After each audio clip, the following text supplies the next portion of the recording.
Hey Meg, it's June 14th and it's Che Guevara's birthday today. I thought for my second Sisterhood video I would expand a bit on a conversation we had a little while back about the Avengers, a movie I thoroughly enjoyed but at the same time was very disappointed by. Ironically, my problem with the Avengers is perfectly illustrated by a quote from Joss Whedon himself, which I assume is a few years old now, in which he said, "I'd rather have a show 100 people need to see than 1,000 people like to see." The Avengers is a movie that, in my opinion, millions of people like to see, but not very many people need to see. Now I know this movie already has a devoted Tumblr following, but before you get ready to attack me with Loki-like vengeance, hear me out. Let's be clear though, I did like The Avengers. It was a quality superhero movie with a good cast, great effects, and some extremely funny moments. As a feel-good, fun superhero movie, I put it alongside the first Iron Man movie in terms of entertainment. I didn't feel like it was dumbed down, I wasn't irritated by stereotypes, and it did not resort to trite plot developments to move the story along. In short, The Avengers was a fine summer action movie. What it was not was a Joss Whedon movie. And herein lies the rub. If I didn't know that Joss had written and directed The Avengers, I would have nothing negative to say about it. But unfortunately, being a Joss fan for nearly a decade now, it brings with it certain, let's call it fangirl baggage. Buffy the Vampire Slayer came into my life about 8 years ago, and shortly thereafter became my favorite TV show, as you know.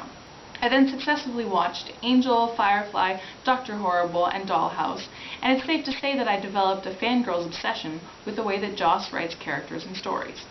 Before Avengers, I'd only seen one thing that Joss was involved in where he did not create the characters himself, and that was an episode of Glee that I have pretty much wiped from my memory. Joss Whedon and Neil Patrick Harris making another musical, what could possibly go wrong? Answer: Glee. So there I was, carrying my fangirl baggage with me into the theater, thinking, obviously stupidly and selfishly, Captain America's gonna start talking like Xander. Black Widow's clearly gonna bust out some faith. The Hulk's totally gonna say something exactly like Jane? And this was clearly unrealistic, but I couldn't help just waiting for that moment where I could go, Joss! That was Joss! Did you see the Joss? Although I honestly believe that Buffy is one of the strongest TV shows I've ever seen, I know it's not for everyone.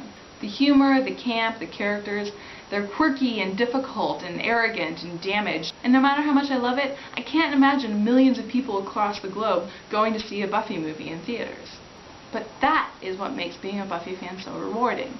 You know that any other Buffy fan you meet put the same time into a show that wasn't always easy to like, but they did it because they cared about it.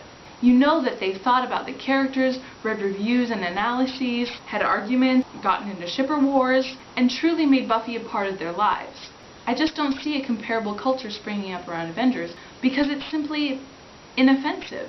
And I know that's a weird complaint to make, but really, if there's a movie that everyone likes, then to me that means there's nothing to disagree about. And that means the movie doesn't take risks, or break new ground, or address complex themes. And it is this element of conflict and interaction that I feel Avengers lacks.